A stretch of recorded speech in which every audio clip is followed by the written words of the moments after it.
Yo, what's up kaula muda, welcome back again to Bos Film. Gimana nih kabarnya? Semoga kalian sehat dan bahagia selalu ya. Sebelumnya aku mau ngucapin selamat tahun baru. Semoga tahun ini menjadi tahun yang baik buat kita semua, amin.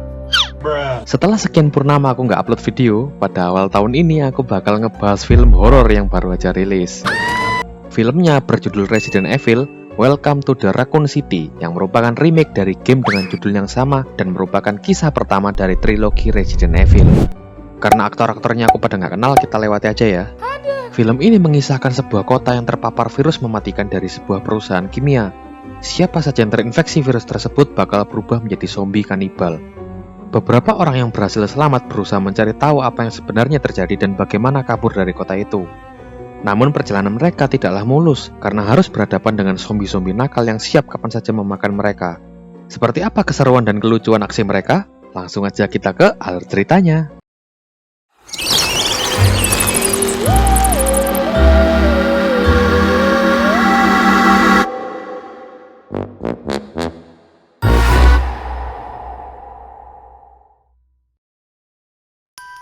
Kisah dimulai di sebuah panti asuhan yang berada di kota bernama Raccoon City. Di sana tinggallah seorang gadis bernama Claire. Di tengah malam, Claire terbangun melihat sesosok aneh. Kakaknya yang bernama Chris juga ikut terbangun.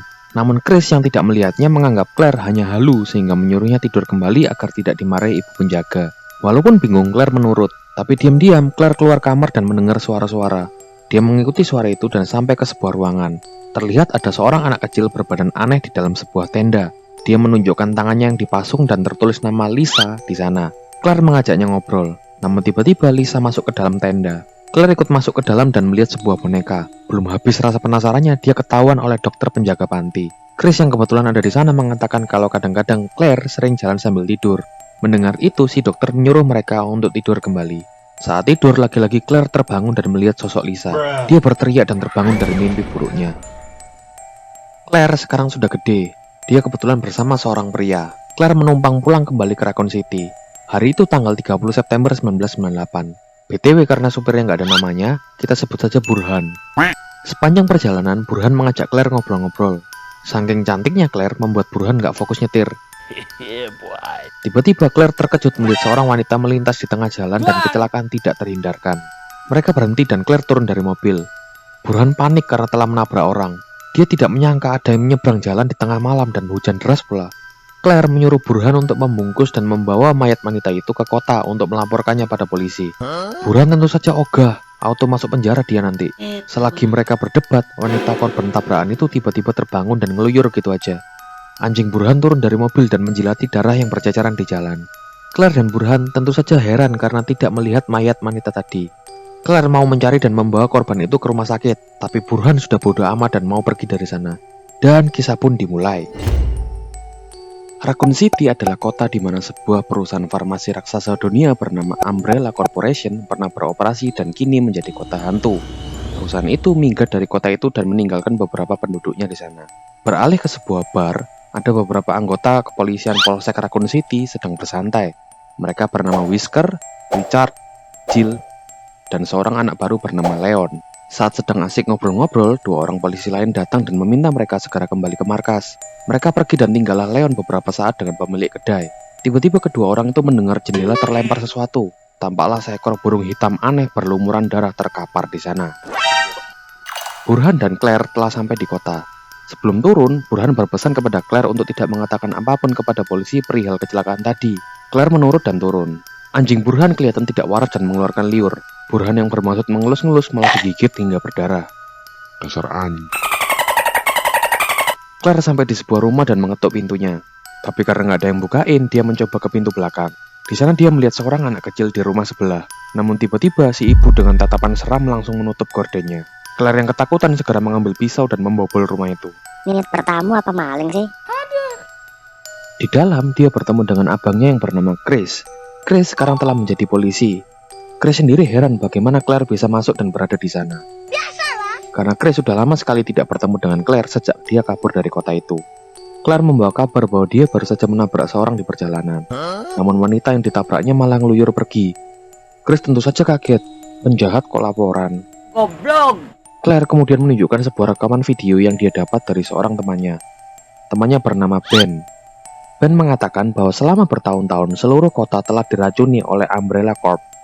Hanya beberapa orang yang disisakan dan diberi antidot tanpa mereka sadari untuk dijadikan kelinci percobaan. Kelinci percobaan buat apa? Ya nggak tahu. Chris tentu saja kebingungan apa maksud dari cerita Ben tadi. Karena sudah jam kerja, Chris tidak mau berlarut-larut dalam teori konspirasi barusan dan bersiap untuk berangkat kerja. Di lain tempat, seorang gadis kecil terbangun karena bermimpi buruk. Babe dan emaknya langsung sigap datang ke kamar dan menenangkannya. Si babe bernama William dan si anak bernama Sherry. Karena ibunya nggak penting jadi nggak usah disebut. Tiba-tiba telepon berdering dan William mengangkatnya. Ekspresi wajahnya berubah saat menerima telepon itu. Dia lalu menyuruh istri dan anaknya segera bersiap untuk pergi dari rumah. Ada apa ini? Ya nggak tahu. Dari luar terdengar suara alarm yang sangat keras. Claire dan Chris pun mendengarnya. Bahwasanya ada pengumuman dari PT Umbrella supaya warga tetap di rumah dan gak keluyuran malam itu. Namun Chris tetap kekeh berangkat kerja. Claire yang ditinggal sendirian mencoba mengelilingi rumah itu. Tiba-tiba dia melihat seorang ibu di pintu rumah dengan tatapan aneh dan tangan berdarah-darah. Matanya pun mengeluarkan darah. Claire lalu mendengar pintu belakang terbuka. Dia mendapati seorang anak bersembunyi di bawah meja. Tak diduga, si ibu menjebol pintu dan langsung menyerang Claire. Untungnya Claire berhasil menyelamatkan diri dan menggunakan motor Chris buat kabur dari sana. Di kantor Polsek Raccoon City, Wesker dan tim sudah berkumpul, ditambah dengan satu anggota lagi bernama Vickers. Si Kapolsek datang dan memberitahu mereka bahwa dia kehilangan kontak dari anggota yang ditugaskan untuk menyelidiki kasus penemuan mayat di sebuah rumah angker. Oleh karenanya, dia mengutus Wesker dan timnya untuk menyelidiki kasus itu. Sebelum berangkat, Wesker memeriksa lokernya dan mendapati sebuah handphone di mana tertulis bahwa Raccoon City akan dihancurkan pukul 6 pagi. Wesker pun bingung, namun tetap lanjutkan misi. Di lain tempat, William dan keluarganya mengendarai mobil keluar kota. Istri dan anaknya aja sampai nggak habis pikir. William kelihatan linglung dan tergesa-gesa. Bahkan hampir saja dia menabrak Claire yang kebetulan melintas. Mereka sempat saling memandang. Claire mengingat masa kecilnya di panti ketika dia dibangunkan dan dibawa menemui dokter jaga yang ternyata adalah William waktu masih punya rambut. William mengatakan bahwa ada keluarga yang mau mengadopsi Claire. Claire pun tidak perlu khawatir soal Chris karena dia nanti juga bakal ikut. Kembali ke William yang udah botak. Dia langsung tancap gas meninggalkan Claire. Tak lama kemudian, mobil truk Burhan melintas. Dia dan anjingnya sudah kelihatan gak waras. Dia mengemudikan truknya menuju kantor polisi. Di kantor, Leon yang lagi jaga malam malah ketiduran sambil dengerin lagu. Biasalah. Truk yang Burhan bawa menyenggol mobil sehingga terguling dan meledak di halaman kantor.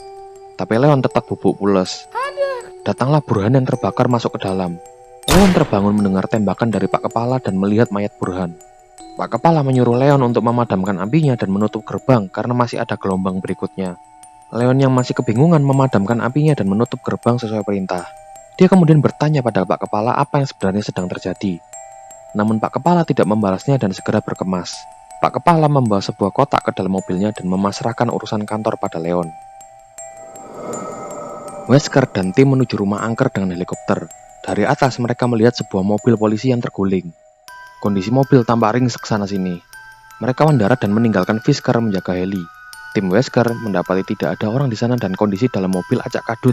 Wesker lalu melihat seekor ayam hitam berlumuran darah di atas ban mobil. Belum habis rasa penasarannya, tiba-tiba Jill menembak ayam itu. Richard menemukan jejak dan mereka mengikutinya. Setelah menembus hutan, sampailah mereka di sebuah rumah yang disebut warga sebagai rumah angker. Mereka masuk dan ternyata rumah itu lumayan gede. Untuk mempersingkat waktu pencarian, mereka membagi tim menjadi 2 dan berpencar. Wesker bersama Jill dan Chris dengan Richard. Pak Kepala yang pergi keluar kota terhambat karena jalan ditutup. Mau nggak mau dia ambil jalan memutar. Namun dia masuk ke jalan buntu. Ketika mau mundur, di belakangnya ada mobil lagi. Preman-preman yang ada di sana menembaki mobilnya. Pak Kepala yang panik dan sudah bodo amat segera tancap gas mundur dan kabur dari sana. Ternyata preman-preman tadi adalah karyawan PT Umbrella. Di kantor polisi, Leon melihat beberapa orang aneh di pagar kantor merengek-rengek untuk masuk ke dalam. Mulai ngeri, oi. Pak Kepala yang nggak bisa kabur kembali ke kantor. Di basement, dia melihat kejadian janggal dan mendengar suara-suara. Saat mengisi peluru buat jaga-jaga, tiba-tiba seekor anjing zombie memecahkan kaca mobilnya. Langsung aja dia menembaki anjing itu. Tapi kayaknya masih belum mati deh. Pak Kepala yang panik mencoba kabur dari tempat itu. Namun saat dia menoleh, anjing itu di belakangnya dan siap menerkam. Dia mau menembak lagi, namun pelurunya habis. Wah, Si anjing siap melompat, namun datanglah Claire menghantam anjing itu sampai mampus. Leon malah datang dan menodongkan pistol pada Claire. Pak Kepala yang mengetahui dirinya masih selamat menyuruh Leon menurunkan pistolnya dan mengikuti Claire. Kondisi di luar semakin tidak kondusif kawan. banyak orang berkumpul dan mulai beringas. Mereka mulai menggedor-gedor pagar dan menyampaikan tuntutannya untuk bisa masuk ke dalam. Claire mengatakan bahwa tujuannya ke sana adalah mencari abangnya. Pak Kepala mengatakan Chris tidak berada di sana karena sedang ditugaskan dalam sebuah misi. Jalan telah ditutup di mana-mana dan mereka tidak bisa keluar dari bangunan itu. Pak Kepala pergi menghubungi tim Wesker untuk kembali dan menjemput mereka dengan helikopter. Di rumah angker, Wesker dan lainnya masih menelusuri dan menginvestigasi rumah itu. Keadaan semakin gelap, persiapkan dirimu kawan. Chris bersama Richard tiba-tiba melihat seorang berbaju putih sedang melakukan sesuatu di sana. Saat orang itu menoleh, ternyata dia sedang memakan seorang polisi hidup-hidup. Dia mendatangi mereka. Chris menembaknya, namun orang itu masih hidup. Terbelalalah mata mereka. Nani? Sekali lagi, Chris dan Richard menembaki orang itu, baru beneran dia mampus. Chris langsung melakukan pertolongan pertama pada rekannya dan menyuruh Richard mencari rekan yang lain.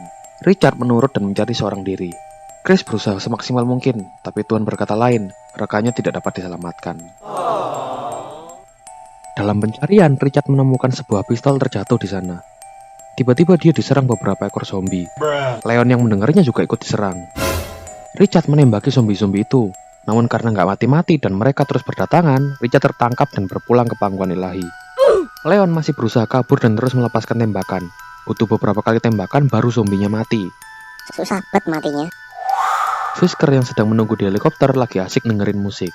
Tiba-tiba seekor zombie memecahkan kaca helikopter dan menyerangnya. Wesker dan Jill sampai di sebuah ruangan. Berdasarkan panduan dari handphonenya, Wesker memainkan beberapa tuts piano dan terbukalah sebuah pintu. Jill yang mendengar suara aneh tiba-tiba melihat cahaya putih dan langsung berlari menyeret Wesker. Wesker ternyata mengemudikan helikopternya menghancurkan ruangan itu. Dan meledaklah helikopternya sehingga membakar bangunan itu. Kembali ke kantor polisi, untuk menghadapi serangan para zombie, Claire dan Leon mempersiapkan senjata dan beberapa perlengkapan. Tiba-tiba dari balik pintu terdengar suara minta tolong. Claire menyuruh Leon untuk mengurusnya. Leon turun dan menemukan bahwa Ben di penjara di sana. Leon yang merupakan anak baru tidak tahu apa-apa soal itu. Ben mengatakan bahwa dia di penjara karena mengetahui sebuah kebenaran. Di dalam sel, selain Ben, ada seorang napi yang kelihatan sakit. Leon yang penasaran mendekat. Namun Ben berhasil merebut pistol Leon dan mengancamnya untuk segera membukakan pintu. Karena nggak ada pilihan lain, Leon menuruti Ben dan membuka selnya. Tiba-tiba orang di belakang Ben telah berubah menjadi zombie dan membunuh Ben. Kini gantian nyawa Leon yang terancam. Beruntungnya Claire datang menolong. Claire mendapati Ben telah berpulang. Ketika dia dan Leon balik badan, zombie yang sudah dibunuh tadi bangun lagi. Leon menghabiskan seluruh pelurunya untuk membunuh zombie itu. Baru beneran dia mampus. Leon memutuskan untuk pergi dari kota itu secepatnya. Kembali ke rumah angker, Wesker dan Jill berhasil selamat dari kecelakaan. Wesker mengecek pintu yang terbuka tadi dan terdapat sebuah lorong. Jill yang bingung bertanya apa yang sebenarnya terjadi. Wesker mengatakan bahwa beberapa bulan lalu ada sekelompok orang yang membobol dan mencuri data perusahaan PT Umbrella. Kelompok tersebut menghubungi Wesker dan menyewanya untuk melakukan sebuah misi. Karena dapat duit, Wesker pun menerima misi itu. Oleh karenanya, Wesker memutuskan untuk pergi menelusuri lorong itu. Jill memintanya untuk kembali dan mencari Chris dan Richard. Namun Wesker tetap kekeh pada keputusannya. Tiba-tiba dia mengangkat pistolnya dan menembak seekor zombie yang muncul di belakang Jill. Mereka berdua tidak mengerti apa yang terjadi sesungguhnya. Dan untuk membunuh zombie itu perlu tembakan di kepala. Setelah zombie itu mampus, Wesker meninggalkan Jill dan memasuki lorong itu. Di kantor polisi, masa sudah semakin tidak terkontrol. Mereka berhasil membobol pagar dan masuk ke dalam. Pak Kepala, Claire, dan Leon kabur menggunakan jalan lain. Claire menembaki zombie yang mengejar mereka. Bahkan, hampir saja dia terluka dicomot oleh seekor zombie. Untung dia berhasil selamat. Akhirnya mereka keluar dan lolos dari kejaran para zombie. Mereka bertiga pergi ke sebuah bangunan yang ternyata adalah panti asuhan tempat Claire tinggal dulu. Pak Kepala mengatakan bahwa panti asuhan tersebut terhubung ke rumah angker sehingga mereka bisa keluar dari kota. Bagaimana dia bisa tahu? Dia ternyata pernah disuap oleh PT Umbrella yang kini justru malah ditelantarkan di kota itu. Leon tidak sengaja menoleh dan melihat seorang perempuan aneh dengan tangan terpasung di sana. Dia memanggil teman-temannya, namun saat menoleh kembali, perempuan itu hilang. Tiba-tiba sebuah sulur dari langit rumah menangkap Pak Kepala. Claire dan Leon kaget mendengar teriakan dan Pak Kepala yang hilang. Dari langit jatuh potongan tubuh berceceran di lantai, dan muncullah seekor monster. Sontak saja mereka berdua kabur. Namun monster tersebut berhasil menjegal Leon. Claire menembaki monster itu tapi nggak mempan. Monster sudah di depan mata dan Leon nggak bisa kabur. Ketika Leon hampir disantap, datanglah seorang perempuan membekap dan membunuh monster itu. Mampus lu. Ternyata dia adalah Lisa, teman masa kecil Claire. Lisa juga mengingat Claire. Sungguh pertemuan yang mengharukan. Claire mengatakan tujuannya dan Lisa menuntun mereka. Mereka dibawa ke sebuah ruangan. Claire ingat bahwa dulu dia pernah dibawa ke sana, namun berhasil kabur. Lisa memberikan sebuah kunci pada Claire dan menunjukkan sebuah lubang kunci. Claire mencolokkan kuncinya dan terbukalah sebuah elevator. Claire bersama Leon masuk dan mengucapkan salam perpisahan pada Lisa. Kembali ke Chris, dia bertahan hidup di tengah kegelapan bersama kepungan para zombie. Dia bahkan melihat rekan polisinya berubah menjadi zombie. Dia mengalahkan beberapa zombie, namun zombie-zombie yang lain terus berdatangan. Beruntung Jill datang menolongnya. Jill mengatakan bahwa Vicker telah berpulang dan Wesker mengkhianati mereka. Wesker meninggalkan mereka untuk mati di tempat itu. Mereka berdua memutuskan untuk membuntuti Wesker. Claire dan Leon sampai ke sebuah ruangan. Claire melihat ada sebuah pemutar film tua dan menyetelnya. Film dokumenter itu menampilkan beberapa anak panti asuhan dan William yang juga ada di sana. Leon menemukan sebuah buku arsip dari PT Umbrella. Di sana dia membaca catatan dari Lisa. Ternyata Lisa adalah kelinci percobaan untuk penelitian PT Umbrella dan dianggap sebagai produk gagal setelah diuji coba. Claire mengatakan di sanalah tempat hilangnya anak-anak panti. Dia dulu juga mau dibawa ke sana, untungnya dia berhasil kabur. Mereka lalu memutuskan untuk mencari Chris. Kembali ke Wesker, dia sampai di ujung lorong. Di sana ternyata ada William and family, serta seorang manusia hasil percobaan. Istri dan anaknya sendiri aja ngeri ngeliatnya. BTW William ini adalah seorang ilmuwan dari PT Umbrella. William kaget saat Wesker memasuki ruangan itu. Terlihat koper berisi serum bertuliskan G-virus di sana. Serum ini adalah virus yang bisa mengubah orang menjadi zombie. Buat apa coba? William langsung pasang badan melindunginya. Wesker meminta serum-serum itu, namun William tentu saja menolak menyerahkan hasil karyanya. Tidak semudah itu, Ferguson. Tanpa babi bu, Wesker menodongkan pistol dan mengancam. William yang panik juga mengambil pistol dan menembak Wesker. Wesker juga menembak William dengan luka yang fatal, sedangkan tembakan William tidak fatal sehingga Wesker masih selamat. William langsung tumbang dan keluarganya pun panik. Dia meminta serum-serum itu dan istrinya mengambilkannya. William juga menitipkan pistolnya pada sang istri. Wesker kembali meminta koper itu. Sang istri berbalik untuk menembak, namun sayangnya Wesker lebih cepat menembak sehingga sang istri berpulang. Wesker kehilangan jejak Sherry bersama koper berisi serumnya. William tertawa dan terlihat sebuah jarum suntik di tangannya. Dan berpulanglah dia. Sherry yang ketakutan berhasil sembunyi. Wesker yang terluka tiba-tiba melihat Sherry menodongkan pistol padanya. Sekejap terdengar suara letusan pistol. Bukan dari Sherry, ternyata Jill yang menembak Wesker. Leon langsung memeluk Sherry dan menenangkannya. Wesker yang sakaratul maut mengatakan bahwa seluruh kota akan dihancurkan pagi ini. Mereka harus kabur dengan kereta di bawah bangunan itu yang bisa membawa mereka keluar dari kota. Diambang hidupnya, Wesker bertaubat dan meminta maaf pada mereka semua. Jill, Chris, dan Sherry melanjutkan menyusuri lantai bawah bangunan itu. Namun tiba-tiba William yang sudah wassalam bangun lagi. Badannya berubah menjadi monster. Chris yang mendengar raungan menyuruh Jill dan Sherry untuk pergi. Dia sendiri bersembunyi. Beginilah tampilan William. Tambah ganteng kan? William mencari Chris yang bersembunyi. Chris tetap tidak bergeming. Namun tiba-tiba William menjebol pagar dan berhasil menangkapnya. Ketika nyawa Chris hampir melayang, Claire datang menembaki William. Namun karena William masih hidup, Chris sendiri yang mengakhiri nyawanya. Jill, Sherry, Claire, Chris, dan Leon sudah berkumpul dan memasuki gerbong kereta. Namun terlihat tubuh William kembali bergerak. Susah amat matinya. Chris, Claire, dan Sherry tinggal di gerbong. Jill bersama Leon ke ruang kemudi dan menyalakan kereta. Leon langsung tancap gas dan kereta mulai berjalan. Terdengar suara ledakan bersamaan dengan robohnya rumah angker. Hutan-hutan di sekitarnya pun ikutan runtuh. Gemuruh itu mengakibatkan kereta yang mereka tumpangi tergelincir dan keluar jalur. Tiba-tiba dari langit gerbong terdengar geraman dan dijebol oleh seekor monster. BTW monster tersebut adalah William yang sudah berevolusi. William berhasil menangkap Claire. Claire mengambil pisau dan menikamkannya ke wajah William sehingga monster itu melepasnya. Chris terus menembaki monster itu, tapi yang mana mempan. Datanglah Leon membawa sebuah basoka. Dia meluncurkan basoka itu dan meledakkan monster William.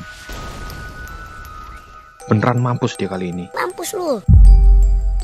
Kota menjadi semakin hancur dan seluruh tanah luluh lantak. Setelah pembinasaan massal, data dari PT Umbrella menyatakan bahwa seluruh berkas perusahaan berhasil dihancurkan dan tidak ada korban selamat.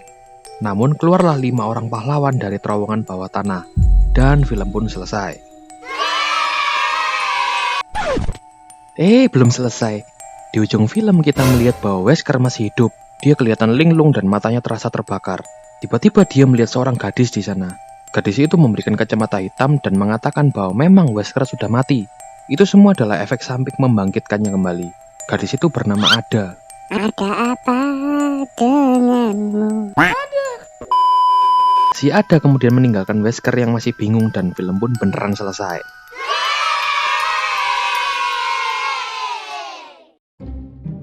Dan begitulah seluruh alur cerita film Resident Evil Welcome to the Raccoon City. Sebetulnya apa yang dikerjain sama PT Umbrella? Apa yang terjadi sama orang-orang di sana? Siapa sih Lisa dan Mbak Ada itu? Lalu bagaimana nasib orang-orang yang berhasil lolos dari kota itu? Ya nggak tahu. Tenang, film ini belum selesai kok. Masih ada kelanjutan serial film Resident Evil yang akan datang berikutnya. Kapan filmnya keluar? Ya nggak tahu. Karena masih belum ada kejelasan kapan rilis, sebaiknya kita sabar-sabar dulu ya, dan stay tune di channel ini. Dan saking ngerinya film ini, sampai-sampai aku nggak nemu kata-kata bijak buat disampaikan. Maaf ya kawan. Akhir kata, aku admin Bos Film pamit undur diri. Terima kasih sudah menonton dan sampai jumpa di alur cerita film berikutnya. Salam nonton.